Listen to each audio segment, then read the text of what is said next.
Hello दोस्तों, मैं गायत्री आप सभी का अपने यूट्यूब चैनल में स्वागत करती हूँ। दोस्तों, आज आगे का अध्याय बताने जा रही हूँ। दोस्तों, जैसे आचार्य शुक्ल द्वारा काल विभाजन एवं नामकरण 4 भागों में बांटा गया था, उसी प्रकार डॉक्टर राम कुमार वर्मा द्वारा विभाजन 5 भागों में बांटा गया है। पहला है संधिकाल, दूसरा है चारण काल, तीसरा है भक्ति काल, चौथा है रीति काल, पांचवा है आधुनिक काल। दोस्तों, जो संधि काल का समय है वो 750 से 1000 ईस्वी तक है और चारण काल का जो समय है वो 1000 से 1375 ईस्वी तक है।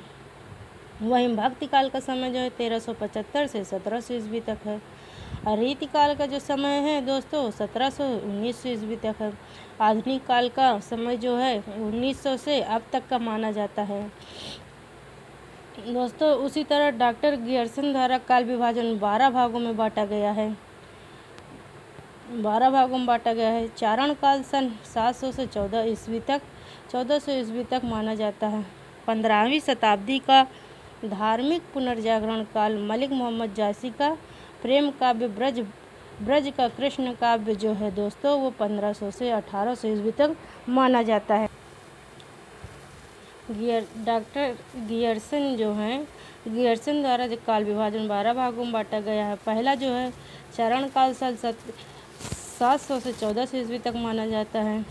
दूसरा है 15वीं शताब्दी का धार्मिक पुनर्जागरण काल है।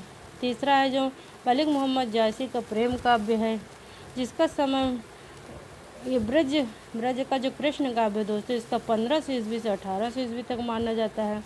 जो मुगल दरबार है पांचवा दोस्तों। छठा है तुलसीदास।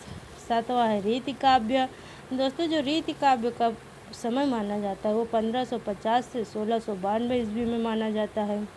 वही दोस्तों, जो आठवां है वो तुलसी के अन्य परवर्ती है, जो 1600 ईस्वी से दोस्तों 1700 ईस्वी तक माना जाता है।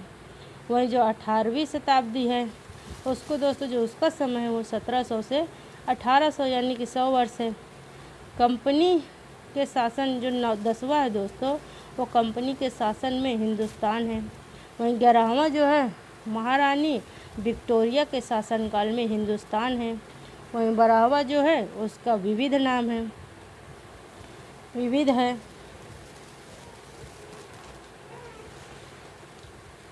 दोस्तों, जो मिस्र बंधुओं द्वारा काल विभाजन एवं नामकरण है वो 2 आधार पर किया गया है। जो मिस्र बंधु हैं दोस्तों वो काल विभाजन एवं नामकरण 2 आधार सिर्फ बताए हैं। पहला है प्रथम आधार पर विभाजन। दोस्तों, जो पहला है वो प्रथम आधार पर विभाजन है, उसको 2 भागों में बांटा गया है।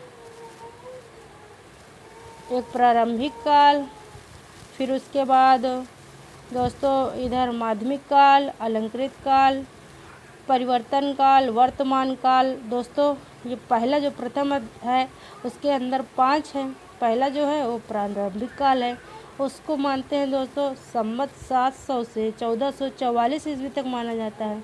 वही पूर्वारंभिक काल दोस्तों जो है उसको 700 से 1343 ईस्वी तक माना जाता है दोस्तों। उसी फिर उत्तरारंभिक काल है दोस्तों जो उसको 1343 से 1444 ईस्वी तक माना जाता है।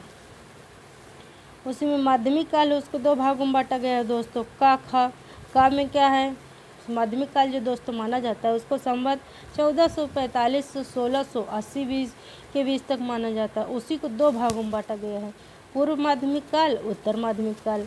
जो पूर्व माध्यमिक काल है दोस्तों उसका समय 1445 से 1560 ईस्वी तक माना जाता है। वहीं उत्तर माध्यमिक काल है उसका 1561 से 1680 ईस्वी तक माना जाता है। वहीं दूसरा जो तीसरा है अलंकृत काल है उसको 1681 से 1889 ईस्वी तक माना जाता है। अलंकृत काल को 2 भागों में बांटा गया है, एक पूर्वालंकृत काल है, एक उत्तरालंकृत काल है। दोस्तों, जो पूर्वालंकृत काल है उसको 1681 से 1790 ईस्वी तक माना गया है। वहीं जो दूसरा है उसको उत्तरालंकृत जो काल है दोस्तों उसको 1791 से 1869 ईस्वी तक माना गया है। दोस्तों, जो चौथा है वो परिवर्तन काल है। परिवर्तन काल का जो संवत माना जाता है दोस्तों 1890 से 1925 ईस्वी तक माना जाता है।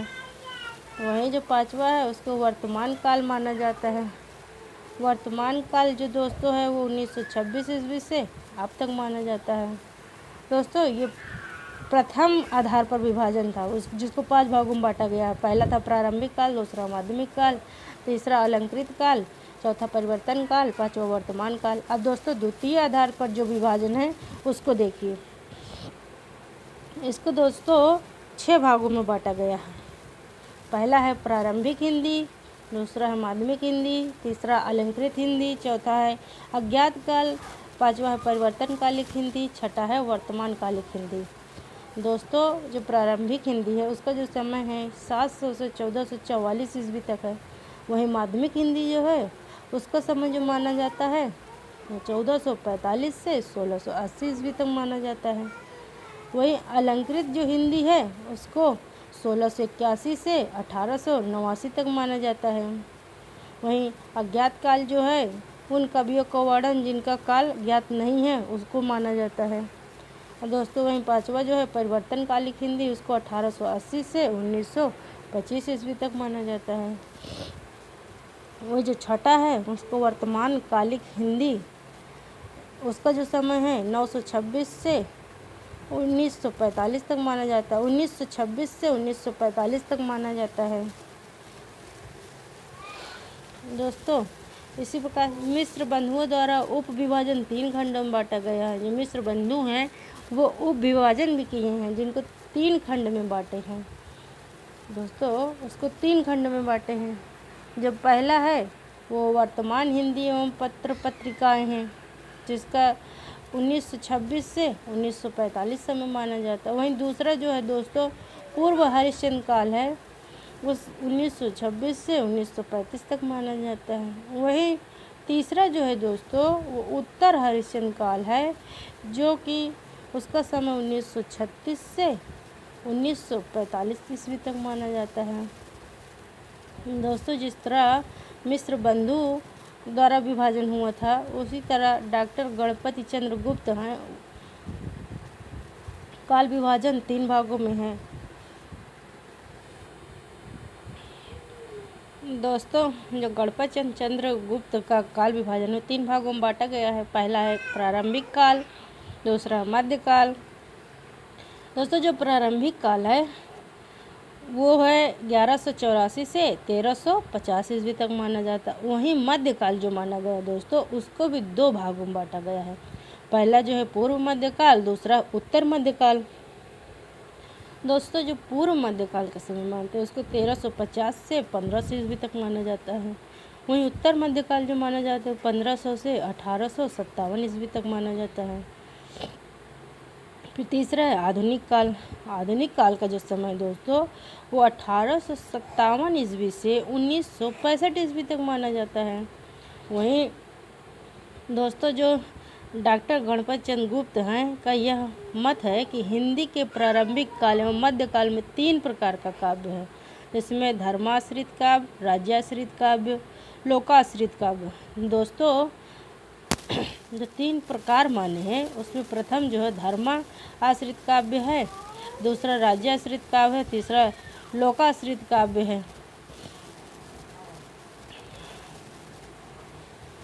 दोस्तों जो आचार्य शुक्ल ने हिंदी साहित्य के इतिहास लेखन में वियोगी हरिकृत, दोस्तों जो आचार्य शुक्ल है हिंदी साहित्य के इतिहास में जो लेखन हुआ है वियोगी हरि जो है हरि कवि हैं उनकी एक वो है रचना है उसका नाम ब्रजमाधुरी है। उसी प्रकार श्याम सुंदर दास है उनका निकृत जो हिंदी गोविंद रत्नमाला है। मिस्र बंधु विनोद हैं जो वो रामनरेश त्रिपाठी कृत जो है वो कविता कौमुदी से सहयोग लिया गया है। दोस्तों आज इतना ही, आगे का जो है उसको अगले वीडियो में बताएंगे। दोस्तों हमारे चैनल को लाइक करें, शेयर करें, कमेंट करें, सब्सक्राइब करें। धन्यवाद दोस्तों।